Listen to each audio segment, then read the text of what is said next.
दोस्तों आज मैं आपको बताऊंगी वर्ष 2021 में पड़ने वाले पहले सूर्य ग्रहण के बारे में। किस दिन यह सूर्य ग्रहण लगेगा, क्या इसका सूतक काल हमारे देश में मान्य होगा या नहीं होगा, क्या हमारे देश में यह सूर्य ग्रहण दिखाई देगा, अगर नहीं दिखाई देगा तब क्या हमें उन सभी नियमों को मानना चाहिए जिन्हें हम सूर्य ग्रहण के दौरान मानते हैं। कब से लेकर कब तक ग्रहण की अवधि रहने वाली है, इसके साथ ही कौन से ऐसे काम हैं जो किसी भी ग्रहण के समय नहीं करने चाहिए, चाहे उसका असर या उसका सूतक काल हमारे देश में लगे या ना लगे। कुछ काम ऐसे होते हैं दोस्तों जिनका पालन हमें जरूर करना चाहिए। देखिए दोस्तों, क्या होता है कि जब भी कोई ग्रहण पड़ता है, चाहे उसका सूतक काल किसी देश में दिखाई दे या ना दे, थोड़ा बहुत नकारात्मक प्रभाव हर देश में या पूरी धरती पर जरूर पड़ता है। इसलिए इन्हीं नकारात्मक प्रभावों से बचने के लिए हमें ग्रहण के समय कुछ खास बातों का ध्यान जरूर रखना चाहिए। दोस्तों इस साल 2021 में कुल 4 ग्रहण पड़ने वाले हैं, 2 सूर्य ग्रहण और 2 चंद्र ग्रहण। एक चंद्र ग्रहण जो कि साल का पहला ग्रहण था 26 मई बुधवार के दिन लग चुका है। अब जो दूसरा आने वाला ग्रहण है जो कि सूर्य ग्रहण होगा, पहला सूर्य ग्रहण होगा 10 जून को है। 10 जून को अमावस्या है और सबसे खास बात कि इसी दिन वट सावित्री व्रत भी है। अब ऐसे में वो लोग जो वट सावित्री व्रत करते हैं जरूर सोच रहे होंगे कि इस दिन हमें व्रत करना है या नहीं करना है।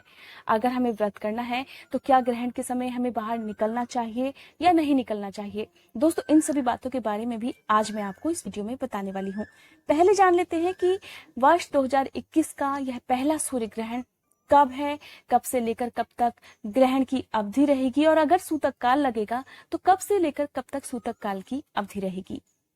दोस्तों वर्ष 2021 का सबसे पहला सूर्य ग्रहण लगने जा रहा है 10 जून गुरुवार के दिन, जिस दिन वट सावित्री व्रत भी है। ज्येष्ठ मास की अमावस्या भी इसी दिन है। और सबसे खास बात दोस्तों कि यह सूर्य ग्रहण हमारे देश में नहीं दिखाई देगा, इसलिए इसका कोई सूतक काल भी नहीं होगा।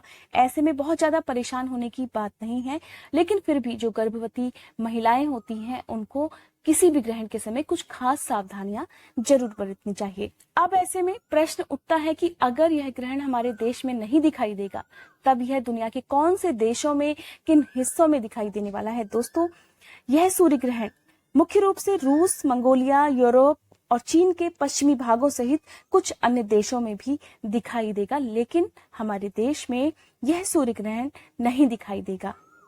आप जानते हैं सूर्य ग्रहण के समय के बारे में। दोस्तों भारतीय समय के अनुसार 10 जून गुरुवार की दोपहर 1:42 से यह ग्रहण प्रारंभ होगा, जो कि रहेगा शाम 6:40 पर।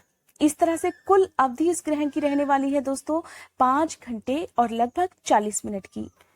दोस्तों दुनिया के किसी भी देश में या फिर किसी भी हिस्से में जब ग्रहण पड़ता है तो उसका जो सूतक काल होता है वो लगभग 12 घंटे पहले से ही प्रारंभ हो जाता है। दोस्तों ग्रहण के समय जो नियम माने जाते हैं उनका पालन हमारे पूर्वजों के समय से ही होता आ रहा है, इसीलिए हमें कुछ खास बातों का ध्यान ग्रहण के समय जरूर रख लेना चाहिए, चाहे ग्रहण हमारे देश में पड़े या ना पड़े। जैसे कि कुछ खास काम हमें ग्रहण के समय नहीं करने चाहिए। नॉर्मली लोग सभी काम कर सकते हैं, लेकिन जो बच्चे हैं, बुजुर्ग हैं और खासकर जो प्रेग्नेंट लेडीज हैं उनको ग्रहण के समय 2-4 बातों का ध्यान अवश्य रखना चाहिए। कौन सी हैं ये 2-4 बातें? जैसे कि प्रेग्नेंट लेडीज को ग्रहण की कुल अवधि में कुछ भी खाना पीना नहीं चाहिए, काटना सिलना ये सब काम नहीं करने चाहिए। इसके साथ ही सोना नहीं चाहिए।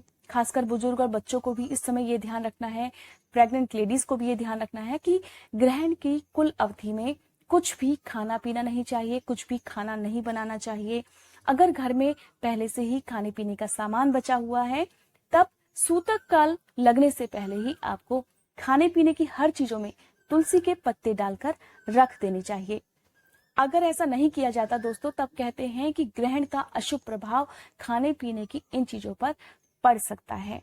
कहते हैं कि तुलसी अपने अंदर हर तरह के अशुभ प्रभावों को समा लेती है। हिंदू धर्म में तुलसी को बहुत पवित्र माना जाता है, इसीलिए कहा जाता है कि हिंदू धर्म में खासकर तुलसी का प्रयोग हर पूजा पाठ में होता है। इसके साथ ही जितने भी ग्रहण पड़ते हैं उन सभी में भी तुलसी का प्रयोग जरूर किया जाता है।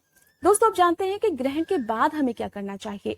चाहे उसका असर हमारे देश में हो या ना हो, फिर भी हमें कुछ खास बातों का ध्यान ग्रहण के समय जरूर करना चाहिए, क्योंकि कहते हैं कि जीवन पर इसका कुछ ना कुछ अशुभ प्रभाव हो सकता है अगर हम कुछ बातों का पालन ना करें। दोस्तों, इसके लिए ग्रहण समाप्त होने के बाद सबसे जरूरी है कि आप अपने घर में गंगा जल का छिड़काव करें। स्नान जरूर करना चाहिए। ग्रहण के बाद घर के जितने भी सदस्य हैं वो स्नान करें, अपने घर के मंदिर में गंगा जल छिड़के और उसके साथ ही आप पूजा करें। संभव हो तो घर के सभी सदस्य गंगा जल ग्रहण भी करें। ऐसा इसलिए किया जाता है क्योंकि गंगा जल बहुत पवित्र होता है और गंगा जल से किसी भी अशुभ प्रभाव का कोई असर नहीं होता। ग्रहण के अगले दिन कुछ ना कुछ दान जरूर करना चाहिए।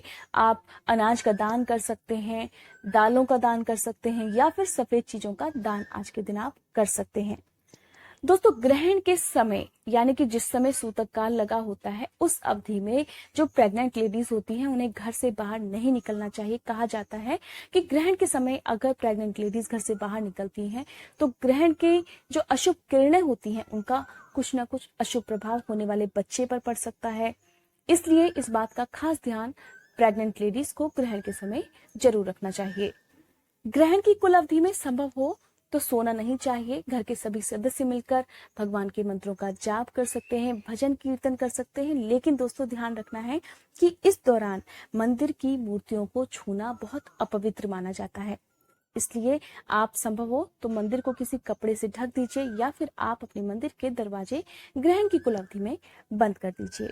ग्रहण के समय कोई भी शुभ कार्य नहीं करने चाहिए, क्रोध नहीं करना चाहिए, इसके साथ ही घर में कलह क्लेश भी नहीं करना चाहिए। दोस्तों, यह थी जानकारी वर्ष 2021 में पड़ने वाले सूर्य ग्रहण के बारे में। उम्मीद करती हूँ ये वीडियो आपको पसंद आई होगी। अगर आपको ये वीडियो पसंद आई हो तो लाइक करने के साथ ही कमेंट बॉक्स में जय माता दी जरूर लिखिएगा और मुझे बताइएगा कि ये वीडियो आपको कैसी लगी।